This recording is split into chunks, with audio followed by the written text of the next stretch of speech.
So, as you all know, since the beginning of my broadcasting career, I have always talked about and been interested in the royal family. I've also been interested in politics and institutions. And one of the things that I was very fortunate to do was to come across this commentator, Miss Shelley Winters, on TikTok, and I've also used some of her analysis as well when I'm curating and formulating my own thoughts about the royal family. So what I did was I jumped up into her DMs, I approached her and I asked her if she would consider coming onto the show, and she was very open and giving, and she said to me she was happy to join the show. We did a beta test, and what's come out of it now is that she is here with you. And as I said before, she is a cultural strategist. She is a midlife narrator. She's exploring public pivots and emotional authorship. And I think what happens a lot of the time, she uses the Duchess of Sussex as a way of looking at those things and then mirroring them back to us in commentary around that and other issues. So have I done that justice, Miss Winters? And can we call you Shelley, or would you prefer Miss Winters? Well, for here, you can call me Shelley. For you. So let me explain the Miss Winters part, if I may. First of all, let me answer your question. You did wonderfully. Thank you so much for the introduction, and explaining what I am and who I do.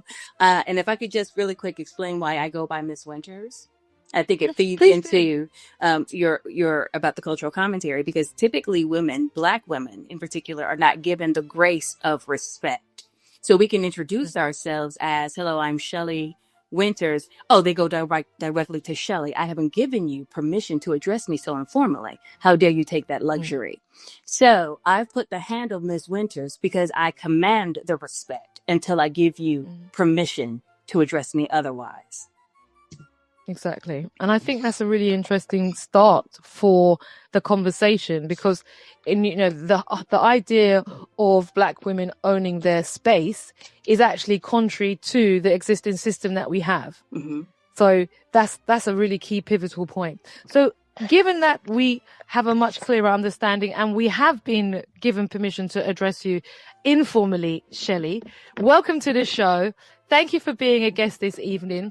I usually have my Royal Corner now, but what I'm doing is you are my feature guest in the Royal Corner this week. And I really wanted to tuck into a few issues about, what's been happening within the royal circles and what your thoughts on it.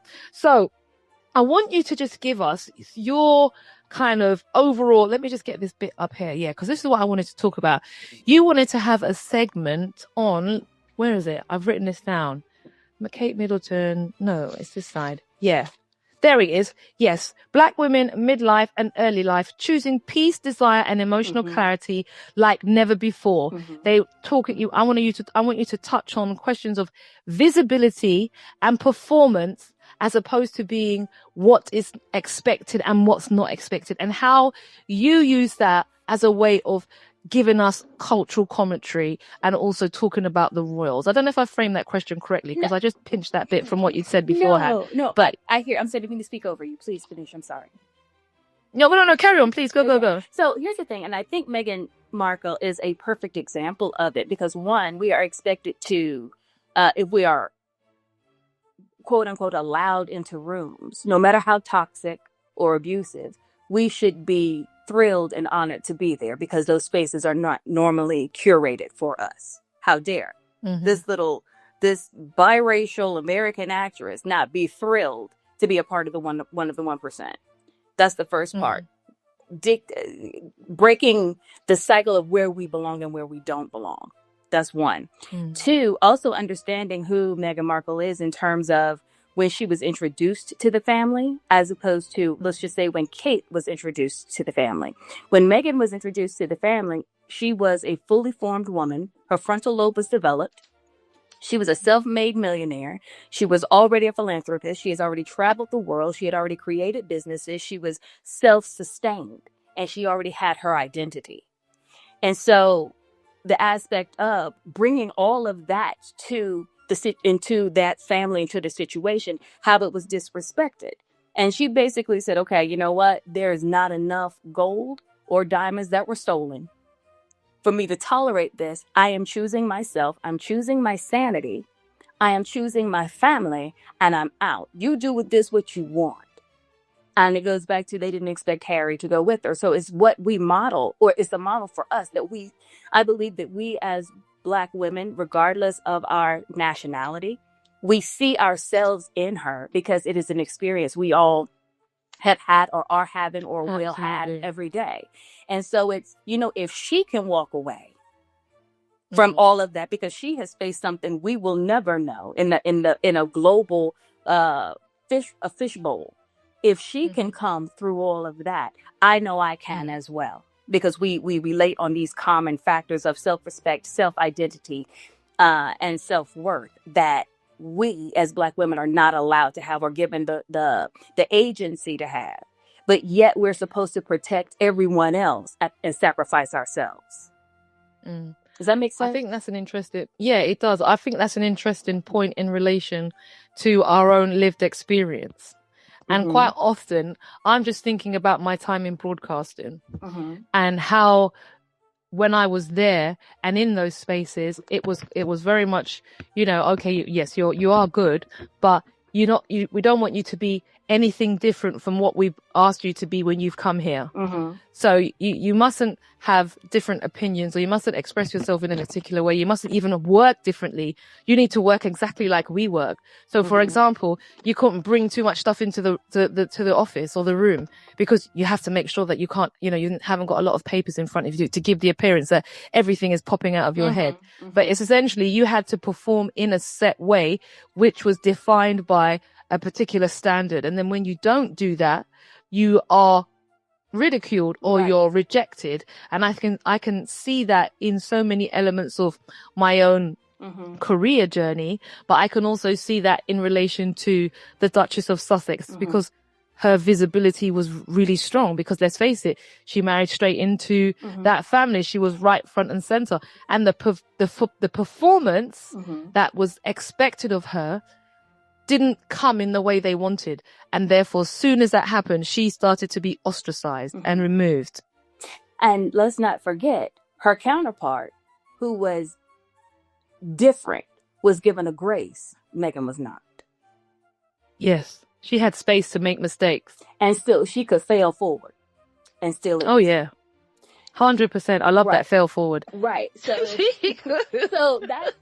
the part of it that is just like, Meghan is a great model for us to see what that looks like. And then also, I think it puts a spotlight and a magnifying glass that the world then sees, like, oh, well, everything isn't about race. Oh, you see it is.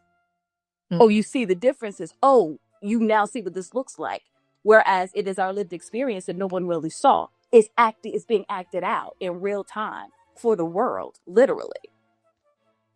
When you think about that, I'm just thinking about some of the recent stories that have come into the press in relation to Kate's health. Yeah.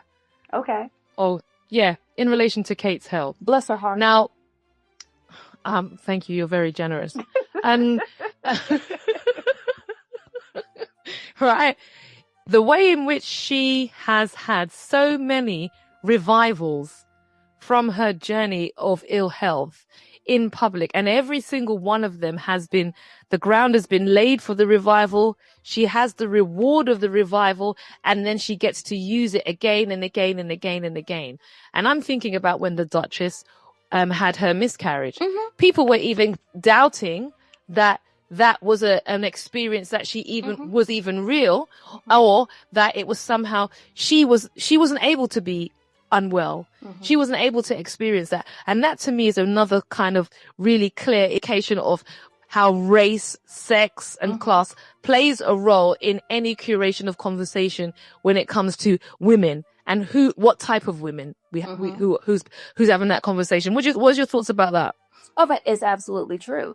It goes back to, so either she didn't, these children aren't hers. It's just the ugly, hatefulness of it, that she's not even given the space to mourn, to care, to even say, this has been my experience in the hope of helping someone else. Something that is so deeply personal, something that can be so deeply shifting. And I'm not saying that cancer is not, but let's just see how people have handled it. I mean, let's just see how people have handled it differently.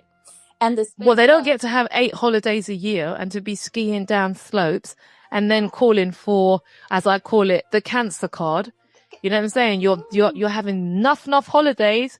You're always somewhere having a break, but yet you can't visit any of the charities that you're a patron of. You know, when you go to speak, you can't even string 2 words together. And then you're going to tell me I need to concern myself with your needs in public and think that you're my potential queen. I'm sorry, but like you said, failing forward. I mean, well, you know, membership has its privileges. True that. I mean, it has its privileges, and it's right there in your face. It is like you're making my point, not you, the universal you. Those who are making the excuses, you're making my point for me. And it also for me says that who deserves rest and who doesn't. That again, we are supposed to be workhorses. Somebody's mule. I'm not carrying that. So either we are the mule, we are the target, we are the skirt that is hidden behind. Enough. Mm-hmm.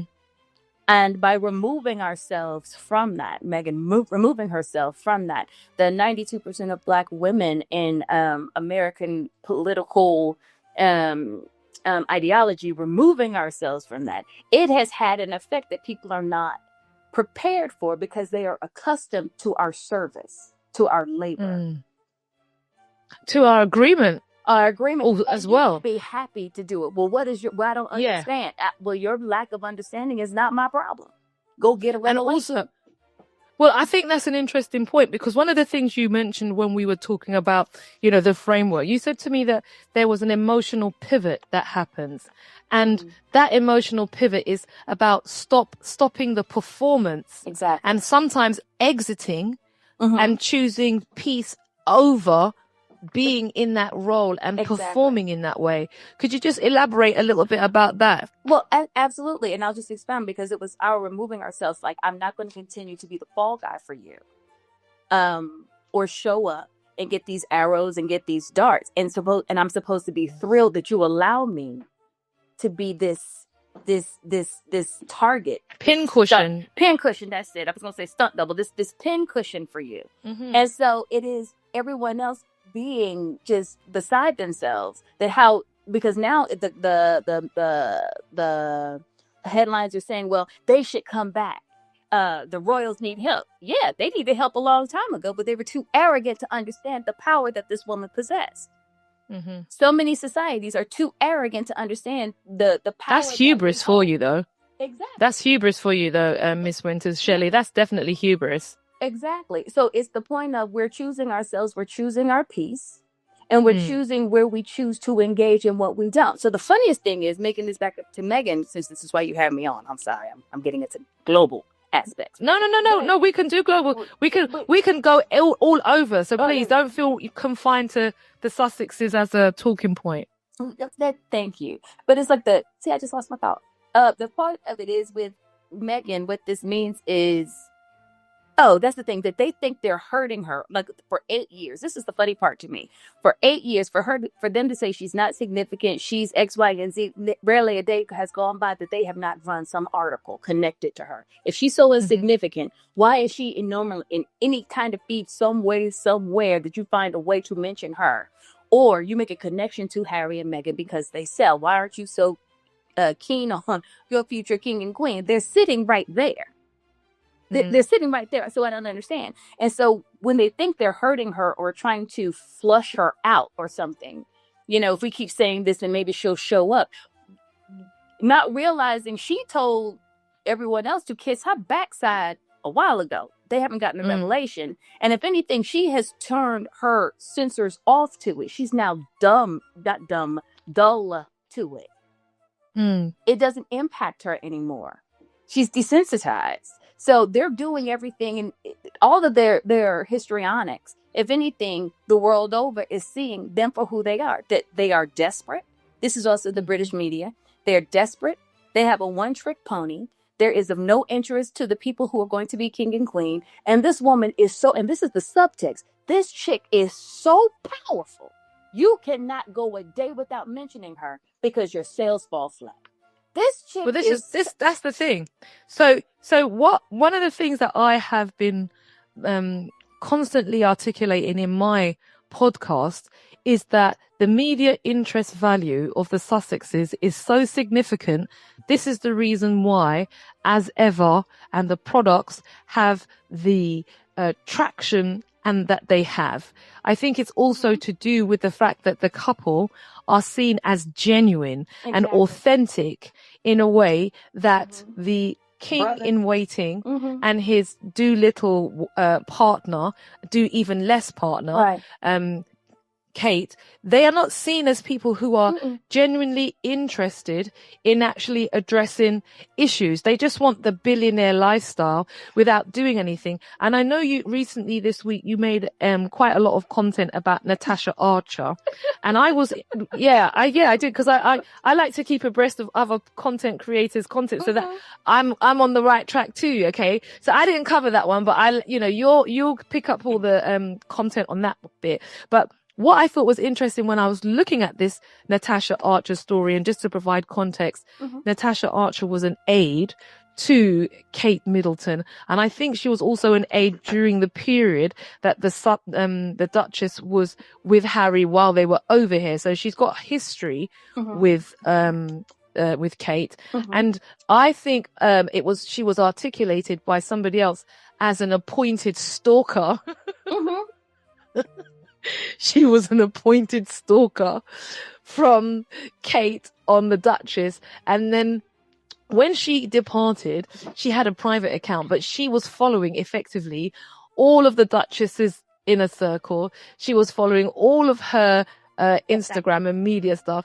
And and what's interesting to me is that everybody, well, not everybody, but a huge number of people always comment on the cosplaying behavior of the Doolittle Queen, right? She's always trying to dress like the Duchess. She tries to look like the Duchess, adopting her mannerisms, trying to be seen in the same places. So I thought this story was a really important area of conversation I thought you might want to chew over, primarily because they are just they can't stand the Duchess. She's terrible at everything. She's bringing down the monarchy. Yeah. Why are you following her? Why are you mackoing her business so badly? There we go. Why are you mackoing the Duchess's business? Because she's interesting. Agreed. Miss Winters, what's your thoughts? Oh, she's gone to a listener. Hang on a second. I don't know what happened. Oh no. And I just gave that really good framework. But she's just gone to a listener. But whilst you're trying to get her back, it's because she's interesting.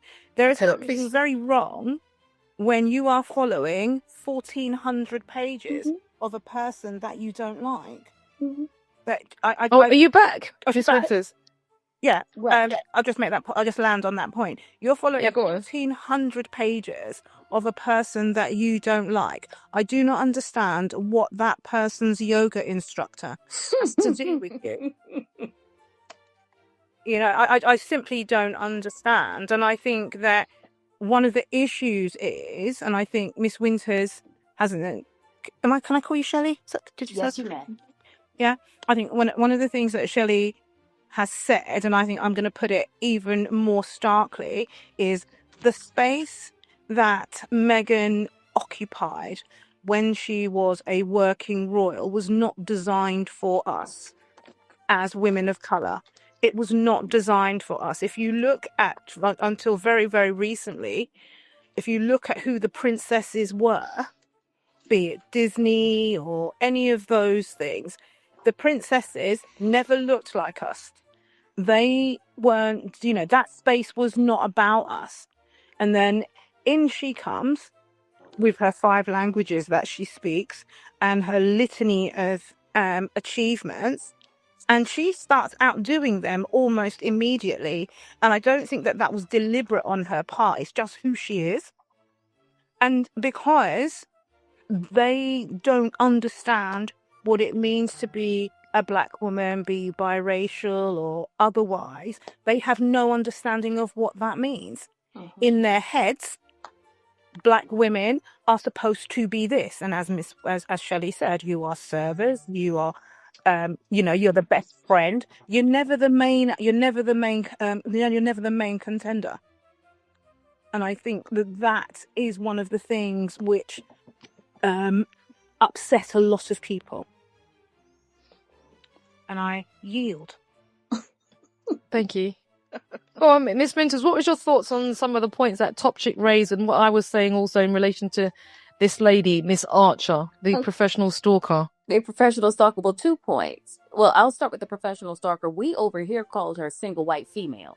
It was a movie from like the late. I remember that movie. Basically, where this woman took in a roommate, and the woman basically copied her life to the point she walked downstairs. She even cut her hair. The first woman was like a redhead with like a pixie cut, and the roommate. The one. Yes, Bridget Fonda. Yeah. Single white female. Oh, Right. yeah. That's a single white female. And it's just like, chick, what are you doing? So my theory is, Natasha, something happened. There's a problem somewhere within Kensington, because you know you're following 1,400 people, but at least stop following the primary 5 or 10. That's one. Before you go public. That's one. 2, why didn't you cancel it? Stop following them.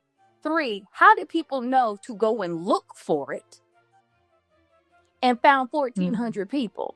How did they know to go and look for it? That doesn't make sense to me.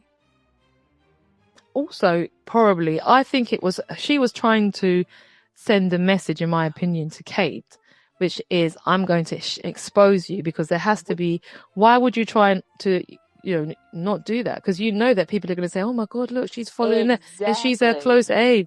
You know what I'm saying? Exactly. It was a bit too contrived. That's what I mean by something has happened in Kensington. Something has happened. So I don't know if it was William, because there's some questions going on with him. Bless his follicle-free heart. It's getting a little breezy up there, darling. And I saw this lady saying, this lady was saying like he doesn't get plugs just to spite Kate.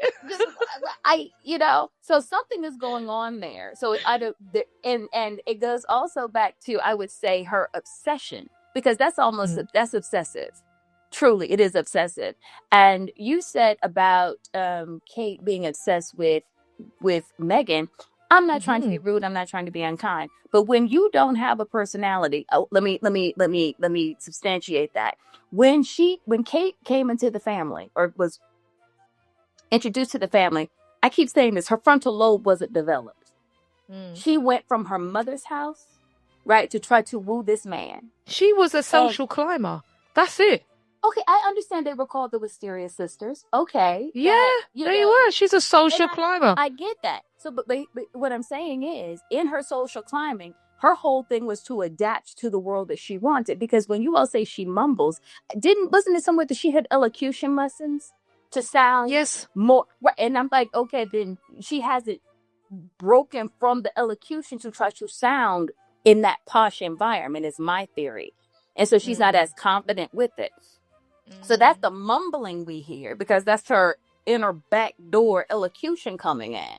1, 2. So she's trying to figure out who she is, because look at what her style was before marrying. She was a young woman, a young woman in glitter and sequin and all of that, to going into this family where you have to seem the part, because she went from, a commoner. She went from happiness, because you could see the pictures on her face when she was not in that family.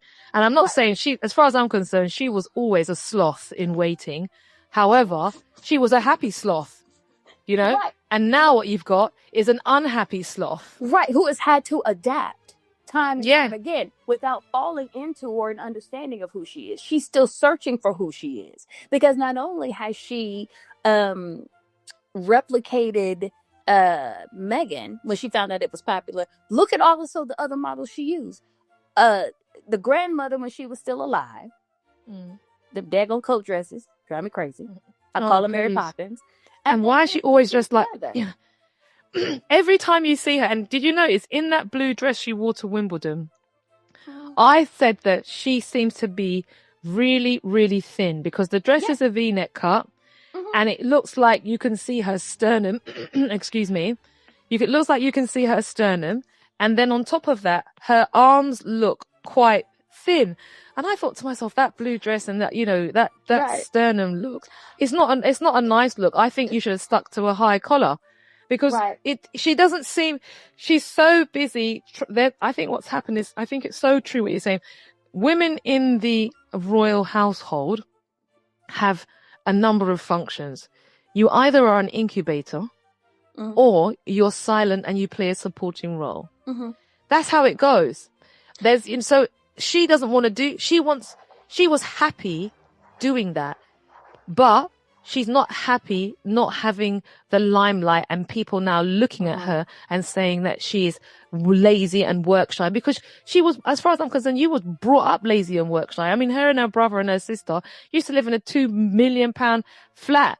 I think it was in Notting Hill or something like that. You don't know what hard life is. Soft life 24/7. Soft life is all soft life. Mhm. So now No. you're coming in here into this exile environment. You're gonna get soft life, but you better behave. But- And if you Right. don't behave, You have to you will go the rest of the way of like the rest of them. Yeah, behave, I think and that's it. And Sorry, also, go ahead. Oh, no, No, go ahead, Shelley. I was going to say that also, when the Queen was alive, one of the things that she mentioned, and it's widely reported, so I'm not saying anything, I'm not, seeking to put words into a dead person's mouth. She apparently commented on her lack of work ethic. Because if you think about what their work is, you literally have to, I want that job. I want a job where I just have to turn up, wave a little bit, cut a few ribbons, read 2 lines and go home. And I do that a couple of times a week. I would be so happy to do that. The And I Queen. think I'm that, sorry. I was just going to say that Denise was saying about, they called her Duchess Doolittle and they called them the Wisteria sisters and all of that. But she's known for doing as little as possible. It's not something new. What I wonder is a few things on that.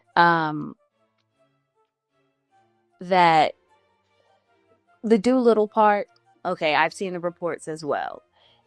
For me, I go back to the statement of the Queen saying you have to be seen to be believed. That you have to be forward facing, and that they haven't. They being the Wales now Wales haven't been doing that, and that's not going to serve them well. That's one. Two, thinking about. I think a part of the stress is you were given grace. First they're married, okay. Then you have a child, okay. You're the time to adjust, and it's understandable. There's an adjustment to marriage, to children. I wouldn't personally know, but I'm assuming that's what people are telling me. There's an adjustment, okay. And then now after that, what? You're not doing anything. Now compare that to this beautiful woman comes in from across the pond, hits the ground running. Like, whoa. You mean this is She fun? did the sorry to cut across you, Shelley. She did the cookbook. Do you remember? The For cookbook, Grenfell. Right. And not only went and toured or cut a ribbon to the new Grenfell building, she went in and rolled up her sleeves. Rolled up her sleeves with an actual skill. I'm not trying to be rude. Catherine has a hard time flipping a flapjack. Mm-hmm. I'm not trying to be rude. She did it on camera. Not being rude. You're not being rude. They've got no discernible skills. Right. They don't. And so here's the thing. I did a video and I didn't block it. I made it private for only me because I didn't want to. I touched on what you were saying. I'll send it to you so you can see it, but I'll give you a highlight of some of the things I was saying. Because you mentioned Wimbledon, there's one thing you didn't say that I did say, and I brought it. I took it down because I didn't want it to be harmful. Okay, and so I'm going to say it in the context. I'm going to risk someone chopping up my words and making it somewhere else because I don't know who's listening, and we know how the British media how they do. Because here's the thing: they follow me and take my information, and they take my story ideas as if it's their own. So they are watching. I'm not paranoid. I have documentation. The one thing you didn't say is, as painfully thin as she was thinner than her prepubescent daughter. Her waist was smaller. than her daughter. That was what stuck out to me. And my concern is, and what I said in the video, is I've had questions about Catherine around food. Because my thing is, notice every time she would have bandages on her hands, it's from a trampoline. What trampoline causes you need a bandage? I don't know. I thought for a while that I think in a way of her to control her, to have some control, that's where you can control. I can control what I consume. That's what my thinking is. Exactly. And what you keep and what you purge. That's the video I made yesterday. And I made it private. Because it's something about if you are intentionally, I'll call it self-harming. I'll call it that way. That there are bruises or some marks on your knuckles and on your fingers that tell the signs. And I'm like, so you're telling me that those bandages are from a trampoline? A sprain I can see. A break, possibly. But some girl back. And they think you're stupid. That's what I'm saying as well. And people think you're foolish. Right. And the thing is, they continue that model. I'm not saying I'm the reason why they stopped. But when I started making a joke on it, I'm like, is she on the trampoline again? What kind of trampoline is it? All of a sudden, you haven't heard that narrative anymore, and you haven't seen any more bruises on her hand. But she is eerily thin. And what I did say as well in the video was, Diana, so I'm with you on the control. That is something you can control. I'm with you. You almost type in shadow the words I said. Right. Okay. So my statement was as well, Diana documented eating disorder. Oh, we've lost you, Miss Winters. Oh, we'll wait till you to come back. I think the point you were making about then was that Princess Diana documented her own challenges with eating disorders and how they were impacting on her when she was in the royal family. So Miss Winters is back, top chick. Oh, fantastic. Yeah, bring her back. No. Go ahead, Shelly, because we kind of lost you mid conversation. How much did you get? Because I was just talking and I was like, hello. No, well, we were talking. I'm lost. Where did we get to, top chick? No, she was talking about the control. Yes, control of food. That was it. Food control and Princess Diana as well. Documenting. Oh, that's the last. Yes, that's the last thing I heard. Yes, so please jump back on. So I was saying that we understand that the difference is there's a daughter watching a mother now. Charlotte is watching her mother, and she knows what's going on behind the scenes. So she doesn't fully understand the full picture of it. She's seeing how family can be expendable. She's seeing the stress that her mother is experiencing. Though she may not fully understand the context of what it is. She may be a certain stuff like Anne. It's possible, right? But one day it's going to hit. It's going to hit George. It's going to hit Charlotte. Is going to hit Louis. Because here's the thing. If you've done this to my uncle, your brother, your son, you can do it to anyone. So they're learning the lessons that of the brutality of the institution that they're inside. So you can be in this gilded cage, but it's got cactus prickles inside the cage and outside. If you don't play by the set of rules provided. The performative rule.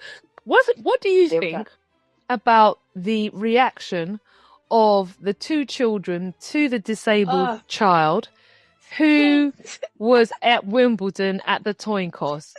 Tell me what you thought of it. Call on me. My hand is raised. Call on me. I'm telling you, I was like, oh, Gigi. It was so clear on that boy's face, as well as I think his sister made eye contact, but he was visibly repulsed. So here's the thing. See, I need to put the video back up because I addressed that as well. Because OMG, the way that you could see the way he looked, he went back and he gave him like those. He looked him up and down, and it was like, I'm not standing next to you. He did everything he can to get as far away as possible from that boy. And I guarantee you now, Shelly, we are going to see videos of them with people who are paraplegic just so that they can wipe it off. Right. So can you all hear me? Yes, ma'am. Absolutely. I just think Okay. that the disdain on that kid's face, well, I just could not believe what I was seeing. It was so obvious. It was more Well, obvious. At least the girl she seemed able. I didn't see her behave in the same way. But boy, the disdain, that way that he looked at that child, and I don't know if the kid was on crutches, so I don't know if it was broken limbs or there was actual, other conditions. But it was just, his face was just, a picture tells 1,000 words, and his face told everything that needed to be told at that point, I think. So for me, I think I agree with you. And I thought I saw pictures of Charlotte doing the same thing. For me, it rang something deeper, that children are listening to the conversations that you're having.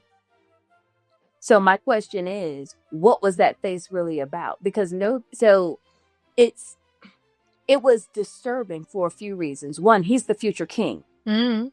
You are a child who is the future king, and this is your countryman, your peer, in age, not in station, but in age. And he only has a broken foot, it's a broken leg. So what was it that was so repulsive? What was it? Because there's one thing, and I've given grace. And here's the thing: I don't like talking about children because they're children.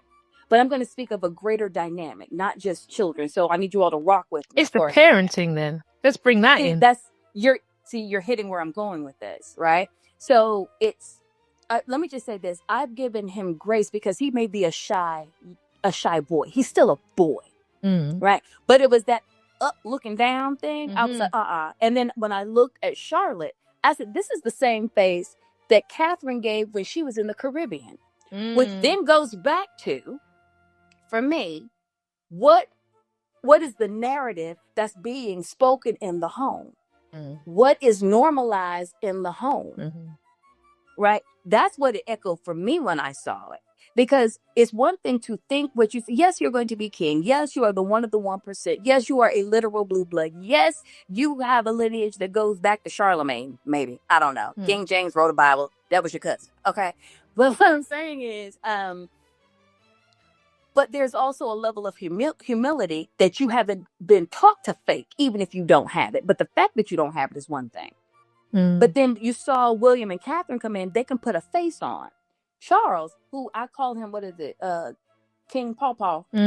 I call him King Bad Mind, King Bitter. I hear you.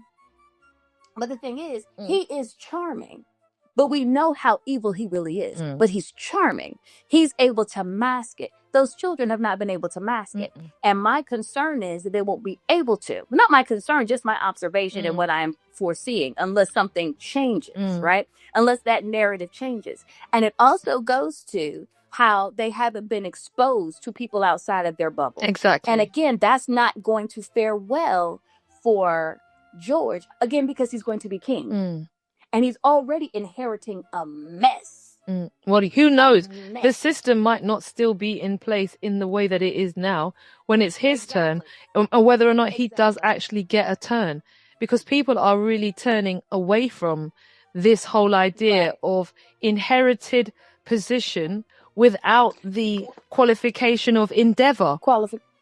I hear you. But the thing is, he's still the son. Indeed.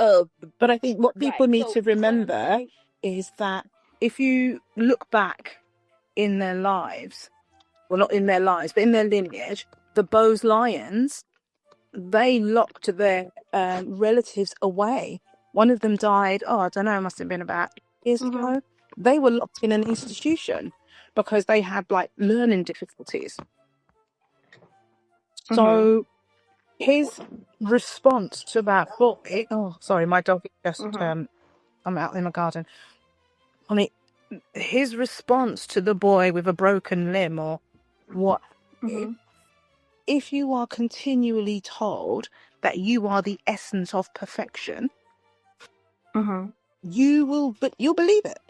And so when you see when you see people who are not in your purview damaged, your Mhm. response is not unacceptable, yes, but not surprising. Right. So I hear what you're saying, and a thought just came to me.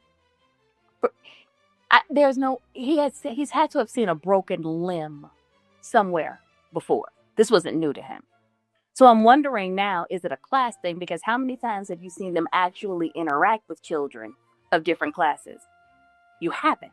How many times have you seen them interact with children anyway?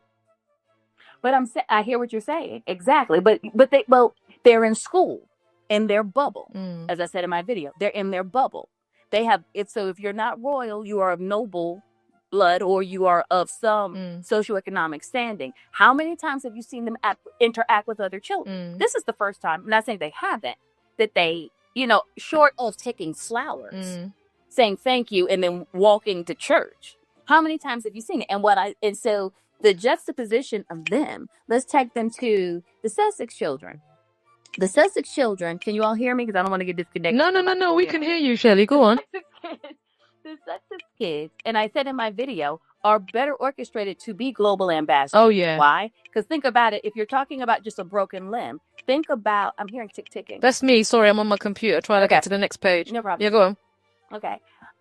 Global ambassadors, because think about Invictus Games, people are missing whole limbs. Oh, that's a good point. When it's age appropriate for them to be present, when they're of age and maturity to be present, these are the people they're going to be interacting with. Not fallen soldiers, but wounded warriors who have maybe scars, burns, missing limbs. Plus, you have Scotty's heroes, the children of deceased parents who fought in the line of service. They will have exposure to different people right there. We're not even just talking about the enclave that they have in Montecito, right? Also, look at the ease in which Harry moves around Angola, Soweto, Lesotho. Look at the ease in which he moves. It's like he's a brother from another mother. Yeah, but that's the point. He set up Centre Barley. Him and the other chap's and son. Exactly. So he's very much at home with non-white people. Exactly. And people who are got special needs. Exactly. So I'm saying this is the plethora of people that the children will be exposed to, which makes them better suited. And they will be global ambassadors. This is my prediction. As teenagers, the way their uncle is dyed, fried, laid to the side to be declared now at 42 in his inability, because he is not comfortable around non-white people. Absolutely. He can fake it. He can fake it. But he's not comfortable. And people can see that lack of authenticity. And that goes back to Catherine and William's inauthenticity. And that's why Meghan is so compelling and Harry are so compelling, especially Harry. And here's the thing. This is the one thing that still hasn't been said, and I say it every chance I get. It's not just that he's a royal. It's the fact he's Diana's baby. Diana was the gold standard. Period. Point blank. Right? Because she reinvigorated the monarchy. Her mere presence gave an excitement. She gave birth to 2 boys that extended that lifespan. Then she tragically died, making her a martyr. Then the world embraced these 2 boys and watching them grow up, seeing that the grace that we have given to her would be extended to them, and they grow into these beautiful trees, these beautiful men that she would have loved. The way her brother lined it out in her eulogy, he said, we will make sure that they will live the life that you destined for them, when he basically cussed them people out to their face in their own church. What? And so we see all of this play. So we see all this play out, but we only see one bearing the fruit, the true fruit of Diana. I'm not saying William is not his mother's. No, but I'm not saying. But you can see there's a difference. If you just look at the way they both live, the activities of their living, who is the more genuine of the two? And it really comes across. I just want to get your thoughts on, and I don't know if anyone else has any other questions as well or thoughts. But wait, I just want to say this really quick. Go. Because just this week he went to Angola. That's what I was going to come to. Look, that's my Angola question, man. I got an Angola question, Shelly. It's right there. That's what I was going to frame it within the context of what you were talking about. Emotional pivots. Okay. All right then. Here we go. In the context of emotional pivots and clarity and peace, give me your thoughts about how Prince Harry's emotional pivot towards clarity and peace, and how that effectively plays out with what he's doing in Angola and his mum's legacy. See how I worked that? Did you see how I worked that, Shelly? You Girl, I'm not playing up in this team. like a fraction. Girl, please, come on. I'm sorry, I didn't mean to jump ahead, but it was just the excitement of seeing not only, and this is the truism of who he is, right? And this is like, if it's PR, it's some darn good PR. You told me I can't cuss on here. It's some darn. That's okay. We can accept darn good. Okay, now I was gonna say something else, but okay. But here's the thing: not only did he walk the landmine, okay, and here's the thing: he is not reimagining, but he's reinvigorating Diana, her spirit, who she was. Yeah. Wait a minute, did you see the photo? There's Yeah. a photo of Diana, hold And on. they did it side by side. Wait, there's another photo I'm talking about. He met with the same woman who lost her leg that his mama met with. No, I didn't. Said, go ahead, boy. Hang on, wait, hold on. All right. Come on. You see? And it's not even playing. And I bet you any money she was happy to meet Harry, innit? Right. And they put that picture side by side. Go look it up. I said, Henry Charles Abbott David, you better go ahead and be your mom. He's gonna watch what's gonna happen. They're gonna draw for some disabled person. Denise, it's gone to Yes, listener, Dee. it's gone to listener mode again. Oh, okay. I was just gonna say while she comes back up, I was gonna say Excitement is too much. in a few mornings, right? You are gonna see the green-eyed king in waiting standing with someone that his mum met some time ago. You know what I'm telling you? If that picture, that photo op is already in the making. Trust and believe me when I tell you I that. think also one of the things which is really important with this whole Angola, that's not just the Angola thing. I think what it goes to show is about the sense of entitlement. I think part of the problem with William is he just thought and thinks being the incumbent heir apparent is enough. And it's just not in 2025. No, it isn't. And also, people want this is the problem. You have them.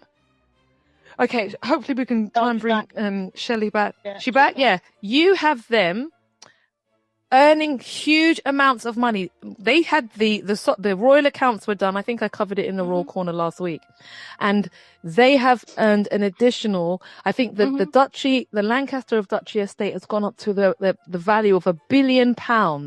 Okay, because of the windshore and offshore opportunities that they've got, and none of that is shared with the public. No, everything is just for them, and then you've got the complete opposite of the Duchess and Harry, and they give money away. They give it to good causes.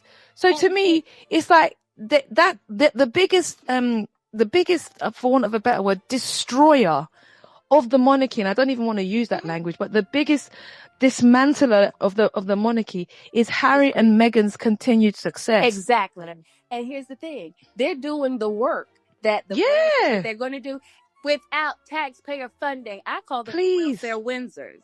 Yeah, I call it. They are on universal credit. Okay, they get money for their rent and their upkeep of their house. Right. They are the biggest welfare benefit scroungers claimers in this country. Right, and it's the sheer greed of it. Oh, it's the greed. The last time I was talking, I don't know if y'all heard me about Harry meeting with the victim from Angola. Yeah.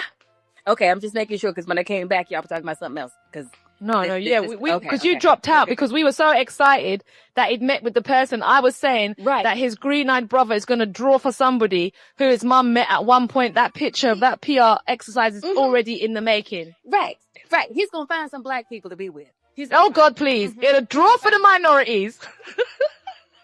And that's the thing. And to your point of what's happening, this is the thing. this is the thing when they say, well, Meghan only wanted the tiaras and the diamonds. And I'm like, isn't that what Catherine's doing? But why is it? That's what I was about to say. Right. That's one thing. But no, she actually came to do the work. And when I've listened to Harry, I think he's always had a heart of service, because he said, that's what I do, serve crown and country, queen and country. That's his heart. That's what he knows. But something he said resonated with me. And I'm like, yeah, that feels like Meghan. It's when he was talking about, when you go and you do this work, right? When you're going and you're meeting with people and you're walking the lines, it's not to reframe how your mind looks at it. Because it's like, think about it. Someone has waited their whole life for 5 seconds of your time. That's it. That's their moment. Yeah. And that's their moment 15 minutes to remember. That's the moment they're going to remember until the day they die. I met this person. So when you show up fully. Proper show up. That's right. And I'm like, that feels like a Meghan. Not saying that he didn't believe in it before, but it's like that shift in, if we're going to do this work, this is how we do it.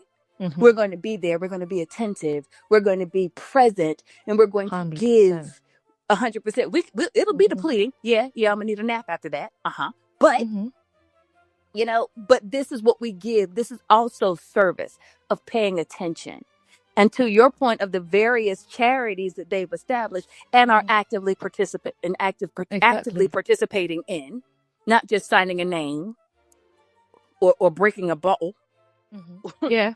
if you can say, I'm named as ship mum. See. Please, I didn't have elocution lessons, and I can do a better job than her. Right. So bless her heart. Bless her heart. Because here's the thing, we don't know what hell is going on behind that closed door. We have no idea. Sorry, but I don't know. Even if we don't know, I hear what you're saying. Even if we don't know, I know that we don't know what's going on. And I'm with Top Chick. I don't feel any degree of sorrow for the Duchess, the Queen in Waiting, primarily because she was actively involved in undermining the Duchess of Sussex. She benefited from that trolling. She said nothing about it. And when the full circle has come round, because that stunt she pulled with Ascot, oh, I'm so weak, I can't turn up. Oh, but yeah, you could do 2 days at Wimbledon swishing your hair. You know what I'm saying? You could do 2 days at Wimbledon in them ugly shoes as well. Yeah. And then you're like, oh, I can't do anything, Wimbledon. I'm recovering from cancer. And then I read in the BBC, they even threw in the abdominal surgery as well. I'm sorry. It's like, you need to be clear which message it is. Sorry, Top Chick, go ahead. No, I was going to say, you need to pick your struggle. Pick your sickness. Which one is it? Which one is it? Because at the end of the day, and as I said, I don't care what's going on with her. I would like to care. I'd like to feel some measure of humanity towards her. And I think in some regards I do, because I think women that go into the royal family are treated badly. But that's where that is where it ends for me.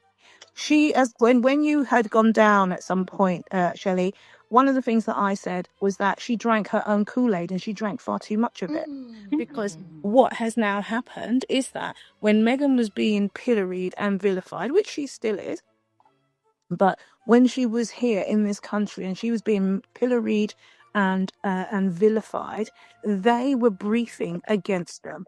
And we've had so many, people will come out and say, and the derangers and the bitterati and malice lands will come out and say, it's all not true, etc. But there's been journalists who have come out and have said, look, I was told you have to write really flattering pieces about the Waleses, but about Harry and Meghan, you can say what you like.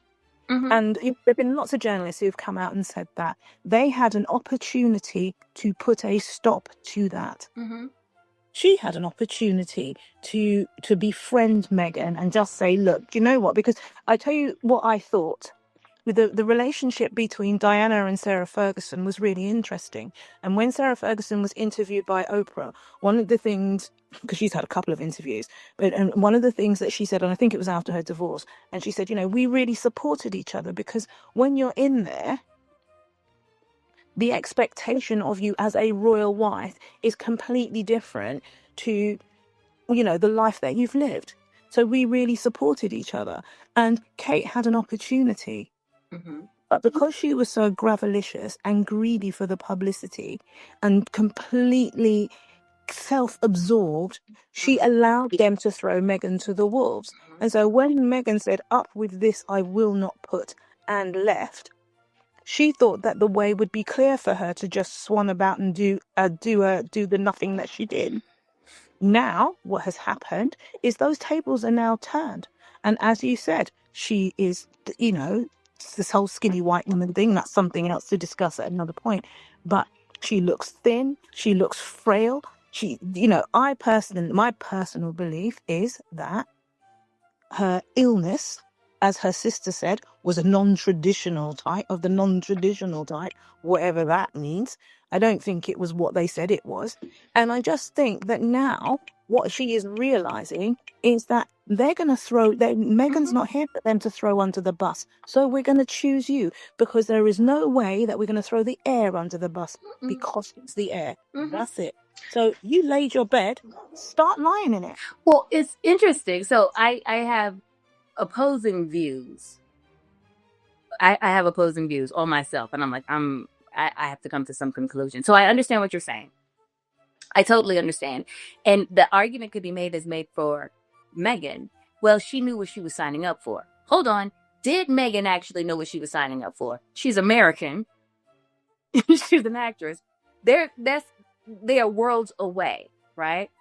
And here's the thing. Diana, who was a blue blood, British, upper class, still was mesmerized by what the heck was going on within that family.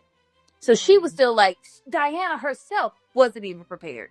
So how could Meghan be prepared? But it's what she knew what she signed up for. But why isn't that the same statement made of Catherine? Because Catherine lied, died, fried, laid to the side to get there. That's one. That's my one aspect of it. I'm like, well, you campaigned for this, girl, for 8 years.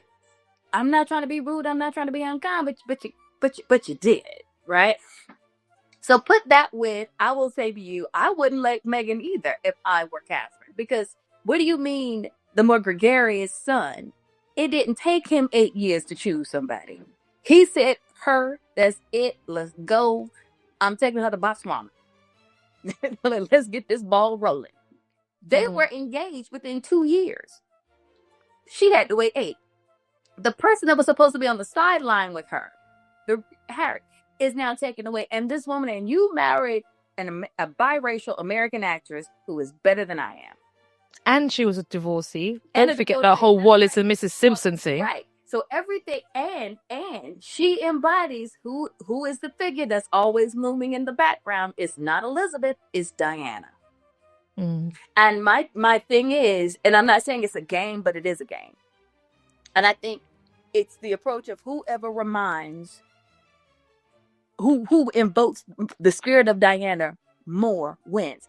And organically, that's Meghan, right? So then let's also put on it that this woman comes in with her own style, that she doesn't have to borrow from a 90-year-old woman, from a deceased woman. She is a modern, contemporary, style woman. You don't know what to do with yourself. And she speaks 5 languages. What? So that's one part. I get why she doesn't like her. I'd have a problem with that helper too. But the other part of it is that I can almost see if someone else is getting the heat is off of me. Yeah. So I can't take the heat from you, because it puts me square back in the fire, and I'm just glad it isn't me. I can almost see it as a survival mechanism. Is it right? No. But a part of me is like, okay, well, it's survival. But I'm like, but you could just survive differently, girl. But that's what I mean. I have 2 minds about it. Can I just? I would just. Can I just? No, sorry, Kopchik. No, just let me. Question, please. No, can I just? Is that I would support you through it. I would support you through it with the knowledge that I have. I would support you through it, because it's better to walk that road with 2 of us than you alone and me alone. That's how I would deal with it. Right. And you are a stronger person than she is. That's 1.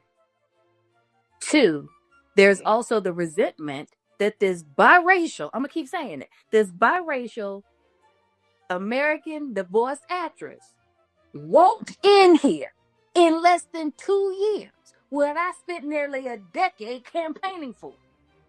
100. I've been working hard on my grind, as they say. Right, no help. I've been working hard on that grind. Oh, Gabona's in the room. Lovely to see you, Gabona. Okay, now I'm conscious of the time, okay? And I've got a few more things that I just want to bring to your attention. I want you to. I'm sorry, y'all. I'm sorry. I'm just No, but did you enjoy it? You can always come back, Miss Winters. Okay. I mean, Shelley, look, if you're happy to, I can schedule another one of these, yeah? And we can have like even a longer promo time, and we can get more people to come to the show as well who who are interested, because it's really quite often what used to happen, and let's say about a year or so, 2 years ago, I used to have lots of people come to the show for the Royal Corner. And now what's happened is not as many people come to the show for the Royal Corner, but they still look at the Royal News. So I still have maintained doing my Royal Corner, because effectively I was doing the Royal Corner before anyone was doing it, before it was fashionable on X. Okay, that's all I'm saying. So I still am doing my Royal Corner. And now what I do is I actually produce it as a separate part for my show, and it goes out on my YouTube. And the people on YouTube, they love the Royal Corner. So I'm more than happy for you to come back again, and we can schedule another time to do that. But what I wanted to get your take on, or you'll give me your 2 pence, yeah? Okay. You know this peace summit.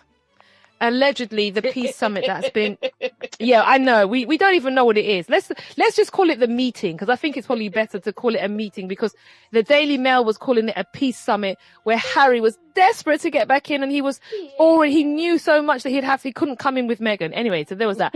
Okay, let's talk about this meeting.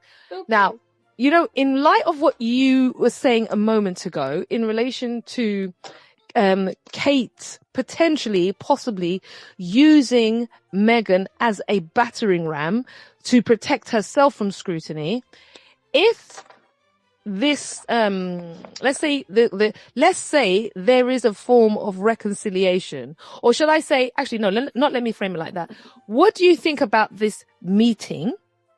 And what do you think the impact potentially could be on the Green-Eyed King in Waiting and Duchess Doolittle if Harry, for whatever reason, wants to spend a bit of time with his father? Because the only thing I can think is to the reason why, and I'm preempting my own answer, is either the father is closer to the pearly gates than possible, or it's to do with, I thought, with the Invictus Games in the new year. Because I've always said, look, Meghan, just come via Zoom. Yeah.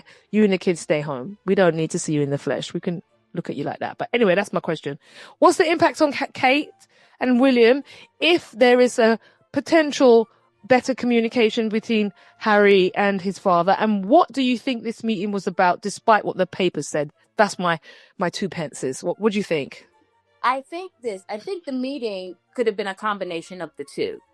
Okay. About the father as well as Invictus, and charting out what that looks like. Because with his illness, because again, it just listening to what Harry says, it's like he's my father. And the fact that when he heard what happened, he dropped everything and hopped on a plane. I think there's something else going on there. And so that's what I think. So I think it's a combination of the two. And what do I think the impact to Kate and William? I don't give a whole hot biscuit. What about a cold biscuit? What about a cold cookie? I don't.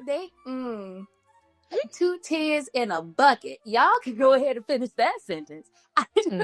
I don't care what it is, what their impact is. But I do think anytime, this is the thing, I do believe, what is it, the Counts of Monte Cristo, how the man who was wealthier and had more was still jealous of someone who seemed to have had less than. It is the reminder that your brother is everything that you want to be. Yes, you will be king, but here's the thing. This is the other part I said in the video that I took down, is that Harry has a fully formed identity, whereas William doesn't. His identity is, I'm going to be king. What else is it? Exactly. You don't have Harry. Right. Harry's a veteran. Harry he's the patron of a number of charities that he didn't just start last week. Right. He is a founder of something that has had universal Invictus Well, Games. Invictus Games. He's touched base in Africa, and he is hands on. He is hands on in so many places. He is the embodiment of his mother, the spirit of his mother. Absolutely. He is So, what a modern royal should look like. They should be self-sufficient and using their position for the benefit of the world. And that's what he does. And he uses his voice, his leverage, his platform to shine a light on these actions and brings himself to it as well. And that is, I think, a constant reminder that this man, here's the thing, this brother who you have been told your whole life is inferior only due to proximity to the crown. He was born after you, and everything else is built to support you. You're supposed to support me. What do you mean? And also, if you go back to old interviews, William is always throwing Harry under the bus, even in interviews, like cold shade. And he kind of does it to Meghan, not Meghan. Oh, we've lost you. Shelley, we've lost you. You dropped out. She's gone back to listener. Can you okay. She'll come back in a minute, hopefully. She hasn't dropped out. Okay. What do you think? What? Of what? Of the question you asked. I think, two things I think. I think if something was going to happen with the king, they are planning everything in advance because the king's funeral plans were leaked, I think, a few weeks ago, and Harry and Meghan are to be involved in some way in the funeral. And I was saying, look, what's the point of that? No disrespect. What am I coming to your funeral for? You're done in a box, innit? Yeah, when I had breath, that's when I should have been speaking to you. So I don't see the point of coming to someone's funeral to cry eye water when you were strong in yourself. You could have done something for them while they were living. So that was the commentary I made. But I think in relation to William and Kate, the impact that it will have on them if relations are better with Harry and his father is, I think that would make William hate Harry even more. I think it will make him galvanize him to be an even more loathsome, leech-like, sloth-like, embittered individual because of that same question of entitlement. He would be seen as the son who got to live his life in the way he wants, and he still is embraced in a way with love, affection, and almost like a not hero status, but people admire people who live their lives in a certain way. They choose their happiness, their peace, their emotional joy. We lost you, Miss Winters, but my top chick was asking me what I thought about the question that I posed to you, and I was saying that I think that William and Kate I think William would be even more, in my opinion, I don't know it to be the case, but I think he would be even more embittered towards Harry, because Harry would have been able to say, look, you know what, I don't need this stuff, and look how good my life is, and they still want me, and you've got it, yeah? And look at you, and nobody has that feeling for you at all. It's all engineered, and it goes back to that point I think you were making about he has been, the whole system, the whole edifice is about the principle, and you are the spare, but the spare is more loved. He, like he says, he embodies the branding of Princess Diana, the way that people believe, nobody knew her. They didn't know her intimately, but yet brand Diana is so strong that one, like you said, who has the most of brand Diana is the more successful of the two. And think about, her spirit looms large nearly 30 years after her death. That's a bad chick. Bad to the bone. Bad. The thing, I don't know how many more questions you have, but this is the one thing I don't know that rested on me. And it is Harry and Meghan sit under the tree Diana planted. 100. Take it to the back of the church. Take it to the back. The people in the back didn't hear that, Shelly. They sit under the tree. She planted because he has the freedom that she wanted.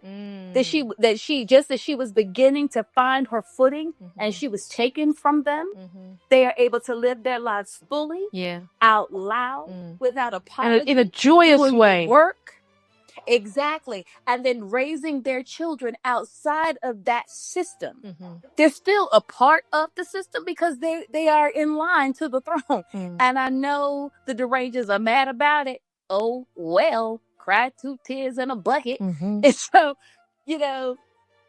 they are I think that they are living the dream that she wanted for herself. Mm-hmm. And I love that for them. And that for me, I'm saying Meghan being a fully formed adult, because Diana died at 35, 36. Yeah, She was young. Yeah, she was young. She was young when she died, and she was just coming into her own. Mm-hmm. And to see Harry and Meghan live on their own terms, Mm-hmm. I'm like, girl, y'all are sitting under the tree your mother planted. You better go ahead with your life. And look at the lovely fruits with Lily and Archie. Exactly. And I again, I don't like talking about children or putting pressure on children, but look at the inheritance, the legacy. Mm-hmm. And it's not a noose.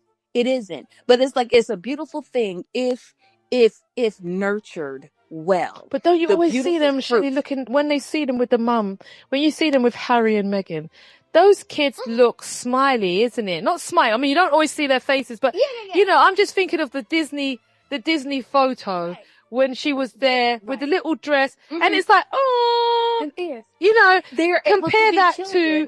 compare that to Louis and Charlotte. I mean, the other little one, what's the little boy's name? George. They don't allow him out because he's way too spirited for them. You know what I'm saying? No, that's Louis. That's Louis. Yeah, the little one. He doesn't get many public outings. He's not allowed out because he didn't go to he couldn't be taken to, he could. Yeah, they don't let that little one out. And when I see him, he's so cute.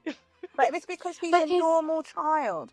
It's interesting, and what I don't want is them to get, he's just like Harry. Harry was a free spirit at that age as well. They're children. They should be children. But and I understand that you have a position. I get that. And that you can't be a free floating child if when you're in the public eye that way. And I think that's the difference. They are raised in 2 completely different environments. And they have I'll say they, being Archie and Lilibet, have the luxury of living a life without it's still a bubble, if you will, but not the gilded cage as George, Louis, and Charlotte are.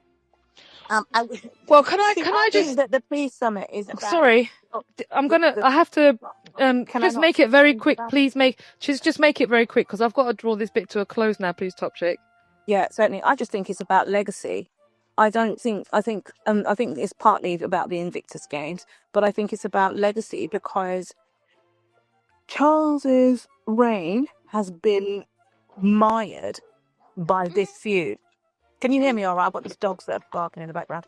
It's been mired by this feud.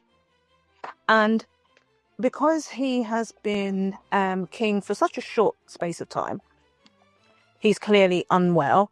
So we don't know how long he's going to be, hopefully it's not, not trying to say that he's on the, 10 minutes from the coffin or anything, but he's got fewer summers ahead of him than he had 5 years ago.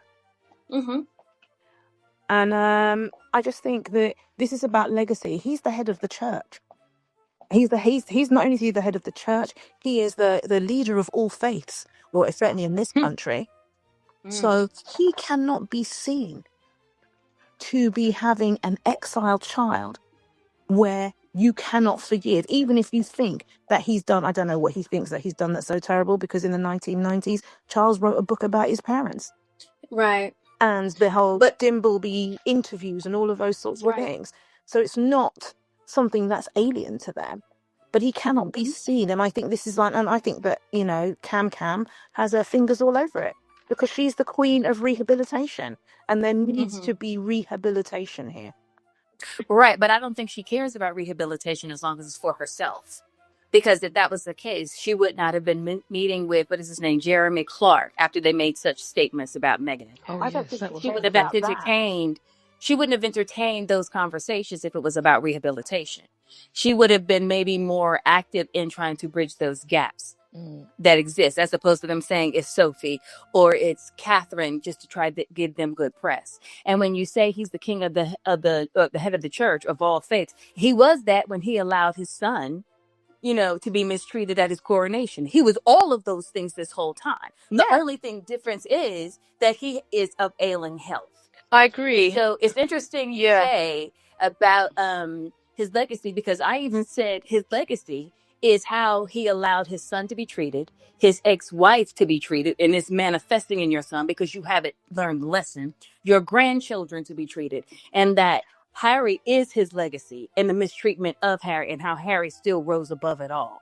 Because if you look at it on any given day, Charles is not the main character in the story of his own kingdom. No, he is. No, but can I just, ladies, are going to have to call it to a close now. And the reason is, the reason is because I've got some other content I've got to just share with you. And also, I've only got a few more, like about 45 minutes left for the show. So I'm going to have to say, Miss Winters, if you are more than happy to, I would love to arrange another opportunity for you to come back to the show, for you to share your thoughts and insights with us. I think it was a really informative, really enjoyable conversation. And I knew at the beginning, one of the things I like to do with my guests is to get them into a space where they feel confident and, they're relaxed in the space. And I can definitely say, I think you were very relaxed and very confident in the space and you enjoyed it. Thank you. And we also enjoyed having you here. So I would just like to say thank you. Oh, it was lovely. I want to say thank you. And I don't know if you want to say a few little points before you go, but it was been a really joy to have you on the show. Well, thank you so much. I will be respectful of your time. I'm gonna give myself a shameless plug. Please do. On all platforms. I'm changing my name on TikTok. It's a mess, but just find me at I Am Miss Winters, YouTube, TikTok, IG, all of those things, Twitter. So I've enjoyed myself. Thank you so much for having me. It was a joy. I would love to come back. Oh, wicked. Okay, we could definitely do that. And I think one of the things you do when you come back as well, Miss Winters, right, is anything you want me to share, always just DM me and I just happily share it. But when you come back to the space again, we can actually we didn't post anything. There's like a little, you can post things at the top of the space. So when people jump in, they can have a look and scroll past and see what, if you've got your content there, your links there. And I didn't do that either. So, just for the next time, more than happy for you to share your contacts, your links in the space and anything you're doing, keep me posted. And if you need me to come onto a forum, because I think we're discussing doing some roundtables. Yeah, we're going to get that together. Yes. Yeah, I know it's going to be live, isn't it? So Yes, I'm so excited. Yeah, I'll say it's going to be really cool. So we're going to get a few bits there, but it was just cool to have you in the space. And I just really enjoyed chatting to you. I told you it was going to be relaxed. Yes, it was wonderful. Thank you. Let me give you some applause. Can I ask everybody to put up your emojis? Miss Shelley Winters has come to spend some time with us, and it is, people give their time to the show. They give us that regard and they show us that grace. And I'd like you to put your hands together for Miss Shelley Winters. Thank you, everybody. Thank you. Thank you so much. I just love my mixer. Right. What I'm going to do now is, you're more than happy to stay as well, Miss Winters. Please do, Shelley, if you want to. But I'm going to just jump onto the next section as I round this little bit up. So you have been listening to the Headley Highlight Show's Royal Corner Xtra. Yeah, I just named that. Yeah, actually, I didn't actually. My production chap said Royal Corner Extras. I'm like, yeah, Royal Corner Xtra with, I am Shelley Winters, social strategist, commentator, writer on all things royal and social commentary, and a midlife narrator. I hope you enjoyed it. We actually had a fabulous time with that conversation, and it was so enlightening